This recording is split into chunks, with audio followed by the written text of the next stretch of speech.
pakiusap ko sa ating mga overseas Filipino workers na nakabuto na ay huwag muna silang titigil. Kailangan po nilang mangampanya sa kanilang mga kamag-anak, mga kaibigan na umaasa sa kanila dahil sa pinapadala nilang tunay na suporta para sa pamilya na ikampanya ang PDP laban Team Duterte. Pwede ba yun? Yes! Mga maisog dito sa Manila! Yes! Mga maisog dito sa Luzon! Yes! Alam po ninyo, 50 days ago, 50 araw na po ang nakalilipas, kung baka nakalimutan na po ninyo, nang hinuli si Tatay Digong, hindi ba? 50 days ago, walang naniniwala. Pati ako, hindi ako naniniwala na ang isang Raul Lambino ay mananalong senador. Actually, nung ako po ay naimbita ni Tatay Digong through Executive Secretary Mijaldea, nakasama ako sa 6 na kandidatong senador ng PDP laban, sabi ko, huwag na po ninyo akong isama. Dahil hindi naman po ako sikat. Hindi ako artista. Hindi ako entertainer. Hindi rin po ako media. At hindi po ako kilala. Isa lamang po akong ordinaryong abogadong probinsyano na ang ginagawa ko ngayon ay nag-aalaga na lamang po ng baka at kalabaw at nagsasaka sa probinsya ng Pangasinan. For more than 30 years, I was a professor of law. I was a law practitioner. I have handled several cases in the Supreme Court or even in the Court of Appeals Sandigan Bayan. I was both a litigator and a commercial law practitioner. Pero dahil senior citizen na po tayo, medyo mahina na rin yung ating tuhod. Kung baga hindi na po tayo kasing sigla 15 years ago or 25 years ago. Kaya nung maging 65 years old po ako 2 years ago, hinay-hinay na rin po ang aking ginagawa. Doon na lamang po ako sa probinsya ng Pangasinan at isa na lamang po akong magsasaka. Paminsan-minsan nakukonsulta po ako tungkol sa batas. Pero hindi ko mahindian si Tatay Digong at saka si Executive Secretary Mijaldea nung sabihin nila sa akin na kahit hindi ka artista, hindi ka entertainer, hindi ka media, maniwala ka, mananalo ka sa halalan. Tama! Sabi ko, Tama! parang mission impossible po yan. Parang isang impossible dream. Dahil hindi ko pinangarap na papasok sa politika nitong mga panahon na ako po ay isang senior citizen na. Sabi sa akin, kung mission impossible yan, tagahanga ka naman ni Tom Cruise. Pinapanood mo yung kanyang mga sine, hindi ba? Sinong tagahanga ni Tom Cruise dito? Napakinggan nyo na ba si Tom Cruise na kumanta? Ay hindi ba? Mas magaling ako kaysa kay Tom Cruise. Pero mamaya pa yan. Mamaya pa yan. Meron akong nakikita isang popular na personalidad po rito. Kaibigan ko po ito, congressman pa lang siya, naging governor siya. Pero tumatakbo rin siyang senador ngayon. Kanya lamang hindi nagpapakilala. Pwede ba, Governor Verceles, tumayo ka dyan? Si Governor Verceles ay isang Bicolano. Unfortunately, hindi siya nasama sa Duterte. Hindi siya nasama sa grupo na inendorso ni Tatay Digong o ni BP Sara. Pero magaling na tao po ito. Isa sa Bicolano na aking nirerespeto, si Governor, Congressman, former Immigration Commissioner Leandro Verceles. Sir, salamat at naririto ka. 10 lang naman po, di ba? Yung kandidato natin sa Duterte, merong 4 dyan na binanggit na yung mga pangalan, hindi ko na po babanggitin. Baka naman po maisipan po ninyo na isama ang isang Leandro Berceles sa Senado, okay lang po sa akin yan. Mga kababayan, mga issues na dapat po ninyong maintindihan sa halalan na ito. Ako hindi po ako magpropromisa kung ano ang gagawing mga batas. Basta alam ko kung paano gumawa ng batas. Naging legal technical assistant ako sa Kongreso ng Pilipinas sa mahabang panahon. Naging chief of staff ako sa Senado.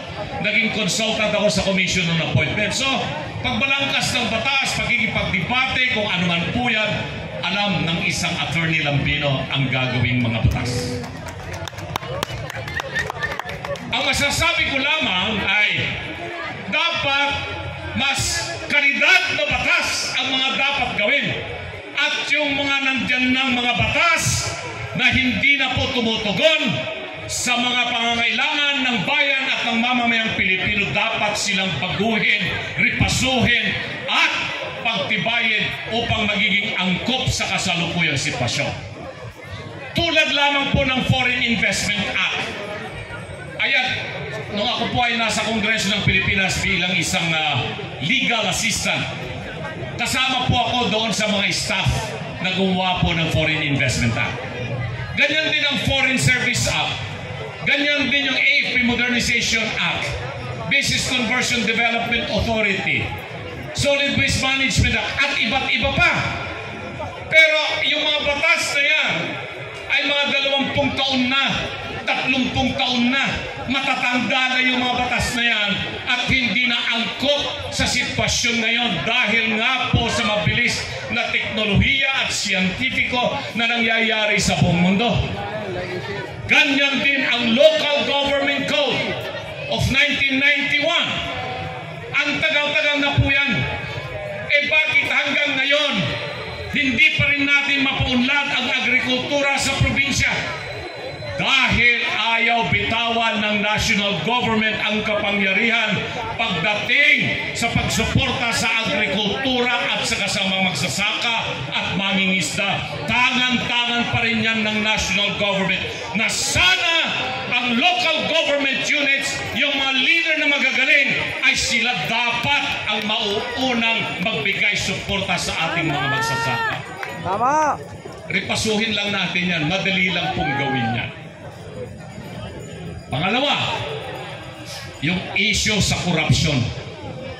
Matagal na yan. Panahon pa ng mga Kastila. Dumating mga Amerikano. Nangyari yung panahon ng Hapon. Naging sabi nila kasarin lang ng Pilipinas. Hindi po nawala ang korupsyon. Lalong lumala ang korupsyon sa administrasyong ito. Ngayon ko lang nakita yung walang tahasang pangungulimbat sa bayan. Tinatawag ko po dyan institutional corruption na hindi nangyari sa mga karang administrasyon. Eh ano po ang dapat gawin? Eh may mga nagmumungkahi, patawan na lang ng death penalty yung mga corrupt. May mga nagsasabi rin na baguhin natin yung sistema ng ating pamahalaan. Baguhin natin yung ating pagiging tao, sabi ng iba.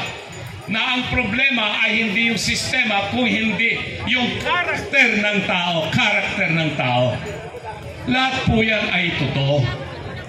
Pero sa tingin ko sa issue ng corruption, umpisahan natin ngayon sa halalan na ito na magkaroon talaga ng tunay na boses ang tao. At ang pag-asa po ay nasa sa inyo ngayon. Lahat po na nakikinig at nanonood sa programang ito ay kung magiging ang mga senador na nandiyan na mahahalal ay hindi kayang paikutin ng nakaupo sa Malacanang at maging sunod-sunuran, mababawasan po natin ang korupsyon sa pamahalaan. Kaya pakiusap muli sa inyo, huwag lamang po kayong boboto sa PDP laban, Duterte. Ikampanya po ninyo ang ating mga kandidato. Sama nyo na po ako, number 34, Raul Lambino, sa Senado upang sa ganon ay matugunan natin itong problema ng korupsyon. Pangatlo na gusto kong ipaliwanag sa inyo, ang seguridad ng bansa ay namimiligro sa dalawang bagay. Una, peace and order situation sa bansa. Masyadong tumataas ang mga karumal-dumal na krimen dito sa buong bansa. Ngunit ayaw aminin ng pamahalaan, ng pamunuan sa Malacanang o ng Philippine National Police o mga security agencies. Sabi pa nga, yung mga nagpapakalat ng balita na merong mga kidnapping at murder na nangyayari sa mga negosyante ay pwede silang kasuhan ng fake news. Fake news pa yon ng isang negosyante na kasama yung kanyang driver, kinidnap, pinagbayad ng ransom pero pinatay pa rin. Nakita natin yan, nabalitaan natin. Fake news ba yon ng isang kandidatong mayor ay bigla na lamang binaril doon sa Rizal, munisipyo ng Rizal, doon sa Cagayan, namatay. Fake news ba yon? Nagkaroon ng massacre sa Antipolo, maraming pinatay. Hindi ba nakakabahala? Fake news ba yung napalathala na pinatay na isang Koreano dyan po sa Angeles? Lahat po ito ay lumabas sa media sa Pilipinas, sa ibang bansa. Ano ang epekto po nito? Takot yung mga mamumuhunang Pilipino, lalo na ang mga dayuhan, na dalhin nila yung kapital dito sa Pilipinas upang sana magkaroon ng malawakang negosyo, magkaroon ng trabaho, magandang sweldo ang Pilipino, na yun ang dahilan kung bakit naririto na tayo ngayon. Mayo 1 para sa mga Pilipinong nagtatrabaho. Pero kung walang mamumuhunan, walang negosyo, walang pabrika, walang trabaho, walang sweldo. Peace and order. Kaya pong gawin yan, tugunan ng mga kandidato ng PDP Laban Duterte. Yung issue na yan, bakit po kanyo?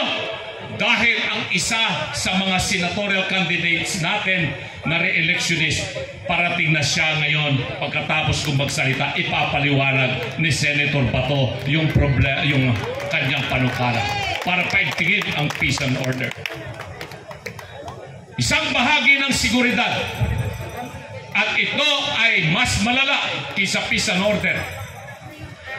Itong problema sa teroristang NPA, CPP, NDF. Alam po ninyo, nakakatanggap ako ng maraming pananakot. Mga threats sa text, kung ano-anong mensahe, na masyado raw akong maingay dito sa problema patungkol po sa seguridad na gawa po ng CPP, NPA, NDF.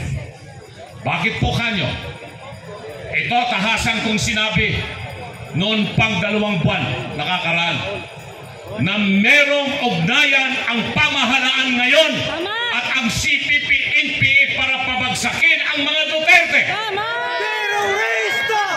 Meron silang ugnayan at kasunduan na lahat ng mga tumutuligsa sa pamahalaan ay pabagsakin. Sila rin ang nagtrabaho ng muna upang sa ganon ay masampahan hindi lang si Pangulong Digong, kung hindi si VP Sara doon sa ICC, at trinatrabaho po nila na maigi na ma-issuean kaagad ng warrant of arrest si VP Sara, si Senator Bato at iba pang mga opisyal ng pamahalaan patungkol po dyan sa tinatawag nilang extrajudicial killing, at nang sa ganon ay maibiyahe rin VP Sara at iba pang opisyal na hindi tumutugon, sumasang-ayon sa kasalukuyang pamahalaan at dadalhin doon sa ICC. Tayo papayag dyan! Payag pa ba tayo na ganon? Hindi tayo papayag. Galaxia, Hindi tayo papayag. Dahil po dyan, sinabi ko kanina na retirado na sana ako sa pagiging isang abogado. At ako na lamang po ay nagbubungkal ng lupa doon sa Palayan, sa Pangasinan. Dahil po sa nangyayari ngayon, anuman ang magiging resulta ng halalan na ito, ang isang Raul Lambino ay babalik bilang isang abogadong magtatanggol sa karapatan ng bawat mamamayang Pilipino. Lambino! Lambino! Lambino! Lambino! Lambino! Lambino! Maraming salamat po. Yan ang isa sa dapat yung isipin sa halalan na ito. Yan ang malalang problema. Ang national security ng Pilipinas ay namimiligro dahil po sa ugnayang kasunduan ng pamahalaan at ng CPP-NPA-NDF. Dahil doon kailangan Biro mo yan. tawagan nila, nila. Sila rin ang naging nangunguna sa pagsampa ng impeachment kay BP Sara, hindi ba? May mga pupunta. Sila rin ang napakaingay upang sa ganon ang isang BP Sara ay mapatanggal sa pwesto at hindi na siya magiging Pangulo ng Pilipinas. Sila ngayon namamayagpag sa Kongreso. Kung magkano ang tinanggap ng isang congressman nung siya ay pumirma doon sa impeachment, ganon din ang tinanggap ng kanilang mga representante. 150 million ba bawat isa sa soft projects na binigay nila, AKAP, TUPAD, AX, MAEF at kung ano-ano pa. Plus another 3 billion ba na mga hard infra kuno na ito ay mga flood control, flood mitigation, cut ice, etc. etc. na kung saan magkano ang kickback, magkano ang komisyon, magkano ang kinikita ng mga kongresistang sila rin ang kontrakto. Ganyan din ang natanggap nitong mga congressmen na kasapi sa party list na sinusuportahan ng CPP-NPA-NDF. Pera ng taong bayan, pinaghirapan ng mamamayan na buwis na binayad sa pamahalaan, gagamitin nila ngayon ang pera na yan upang sa ganon ay pabagsakin ang pamahalaan. Uunahin muna nila mga Duterte at mga kakampi ng mga Duterte. Pagkatapos yan, kung sino man nakaupo sa Malacanang, yun ang isusunod nilang titirahin hanggang sila na ang mamumuno dito sa ating pamahalaan. Payag ba tayo sa ganon? Hindi po tayo papayag. Kaya kailangan po ang inyong pangangampanyang maigting para sa PDP laban Team Duterte na mga senatorial candidates. Panghuli, nabanggitin ko po sa inyo. Bigas, bigas, bigas! Mabahong bigas! Mainit! Magkano ba ang bigas dito sa Metro Manila ngayon? Mahal! 65! 60, 55. 60 yung maganda per kilo po. Yan ha. Sino ti Ilocano dito ya po kanya yato na ti Ilocano dito ay amom na nya ti kahit mga iba kati pagpag. Sinong Pangasinan dito? Makatalos kay Pangasinan, makasalita ka. Antam sugabay ito ni Bagamay umak. Sa aming mga Ilocano at Pangasinan, pag sinabong mong pagpag, ito yung durog na bigas. Umikot po ako rito sa Luzon. Doon po sa siyudad ng Alaminos, Pangasinan, ang benta po nila ng pagpag. Yung durog na bigas, 20 pesos nga po yun. Pero meron pa pong kasamang kunting ipa. 20 pesos yun. Itinapakain po yung pagpag sa itik, sa pato, sa manok. Hinahaluan nila ng darak. Yun ang 20 pesos. Grabe! Ano itong 20 pesos ngayon na bigas? Cebu lang! Sa Bisaya, gaano ba karami yung bigas ng NFA na pinamimigay po nila ngayon ng 20 pesos? At kung bakit panahon ng kampanya ng eleksyon sa kanila na isipang tuparin ang kanilang pangakong 20 pesos na bigas? Desperado! Magkano ba ang puhunan ng bigas na yan na nasa Bisaya? 33 pesos hanggang 38 pesos per kilo ang puhunan ng pamahalaan. 33 to 38 pesos. So ibebenta nila ng 20 pesos, dilugi ang pamahalaan ng 13 hanggang 18 pesos, hindi ba? Lugi. Sino ang magbabayad nun? Tayong mga mamamayang Pilipino. Hindi lamang po yung bibili ng bigas na 20 pesos ang magbabayad ng 13 hanggang 18 pesos. Kung hindi, tayong mga taga Luzon, taga Maynila, taga Mindanao at iba pang mga tao sa Visayas na hindi naman sila bibili ng 20 pesos. Pero kailangan nilang gawin yan eh. Dahil yung mga kandidato nilang senador, bagsak na nga sila sa Mindanao, hindi sila makapag-rally sa Mindanao. Hindi sila makapag-motorcade sa Mindanao. At ganoon din sa Visayas, hindi na rin sila makapag-meeting at makapag-rally. Takot na takot yung kanilang mga kandidatong mga local officials sa Cebu, sa Negros at iba pang mga probinsya. Kaya naisipan nila, baka sakaling maisalba natin ang Visayas, magbigay tayo, mag-vote buying tayo ng 20 pesos na bigas. Budol! Budol! Hindi nila alam na ang kanilang ginagawa nilang 20 pesos na bigas doon sa Visayas. Galit na galit ang mga taga Luzon. Tama! Galit na galit ang mga taga Metro Manila. Tama! Dahil ang mga Bisaya, sino mga Bisaya dito man? Bisaya! Bakit? Matakaw ba kayo sa bigas, ma'am? Hindi ba? Mas gusto niyong kainin mais at saka kamoting kahoy, hindi ba?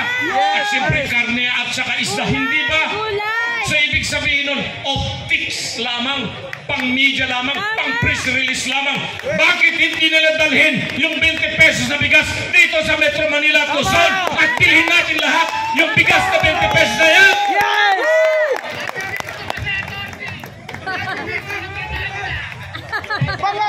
Ay nako. Kasi! Alam po ninyo, alam na alam ko po kasi ang negosyong bigas. Desperado na! Dahil magmula nung kami naging mag-asawa ng aking butihing nag-iisang may bahay, Jai Sir. 42 years ago or 43 years ago, yan po yung nakagisnan niyang negosyo ng pamilya. Ako po noon, 1981 to 1985, habang nag-aaral po ako sa College of Law, magbiyahe po ako ng truck mula Pangasinan, magdadala ko ng asukal, simento, bagoong o kung anong produkto ng Pangasinan.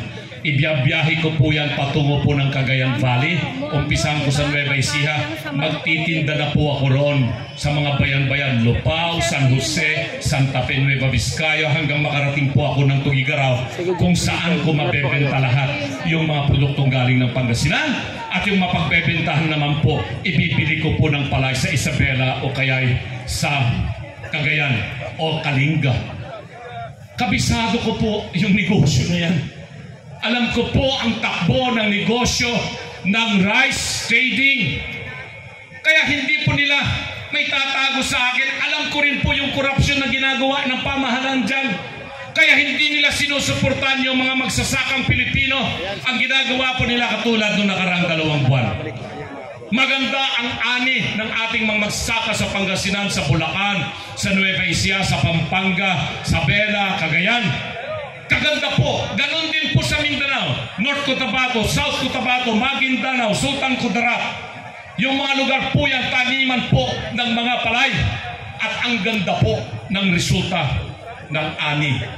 Pero anong ginawa ng pamahalaan? Walang suporta sa marketing. Hindi sila namili ng palay dahil mas gusto nilang mag-import na lamang sa Thailand, sa Vietnam, India, Cambodia, at pati na rin sa China.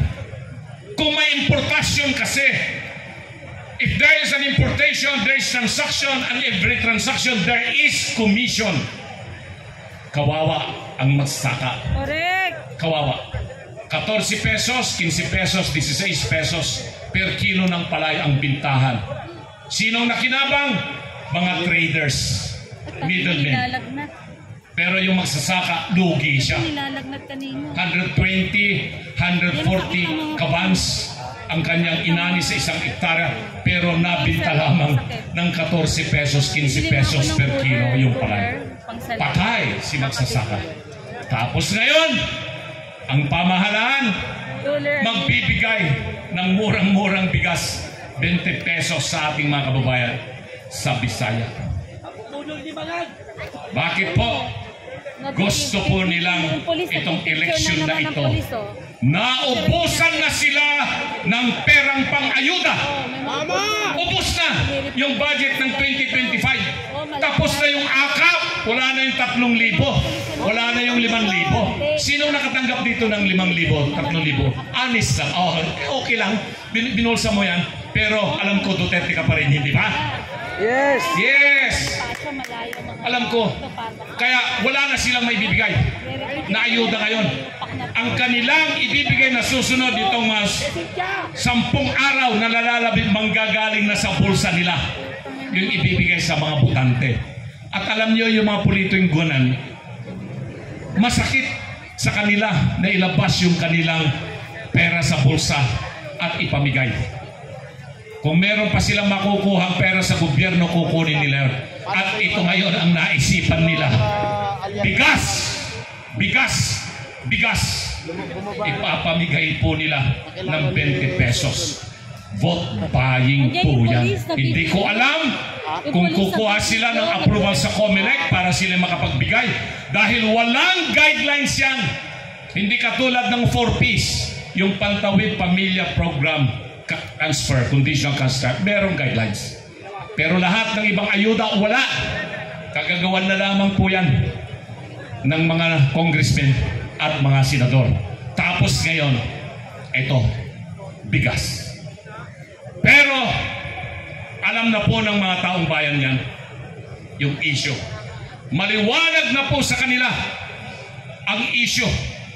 Kaya sabi ko, 50 days ago, bago huliin si Tatay Digong at ibiyahe doon sa Netherlands. Mission impossible. Impossible dream. Pero sa pag-ikot-ikot ko po, 50 days. Nakita ko na yung mission impossible ay nagiging posible. Yung impossible dream nagiging totoo. So the mission impossible becomes possible. The impossible dream becomes possible. Kanina sinabi ko, mas magaling naman ako kay Tom Cruise. Gwapo lang siya at marunong umarte. Pero hindi siya marunong kumanta. Tama! At dahil po dyan, para maniwala naman kayo na kahit hindi po ako artista o kay entertainer o kaya media, kanina si Dr. Mata, sumayaw siya nung sayaw ni Elias. Kilala niyo si Elias? Yes! Yung magaling na Mindanao ba? sa tiga North Cotabato. Yeah, taga Mindanao. Ang galing niya. Balik sa Maynila, ganun, di ba? Oh. Tapos isip-isip. Ayan, galing siya. Magaling siya sumayaw ng ganun, di ba? Hindi ako masyadong magaling sumayaw eh. Ang alam ko lang na sayaw, tango, cha-cha, ganun. Pwede ako dyan sa ballroom dancing, pero yung mga sayaw na ganun, hindi marunong. Pwede ba? Nakahanda na ba yung Tom Cruise dyan? Para sa inyo lahat ito, pero usapan po natin ha. Hindi lamang po kayo boboto, kung hindi, mangangampanya po kayo para sa PDP Laban. Team Duterte. Yes! Yung ating mga kaibigang writer sa Cavite, andyan po ako sa Cavite bukas, magmumutong tayo dyan. Nung tumayo ako dito sa Liwasang Bonifacio ng birthday ni Tatay Digong, hindi po ako kumanta.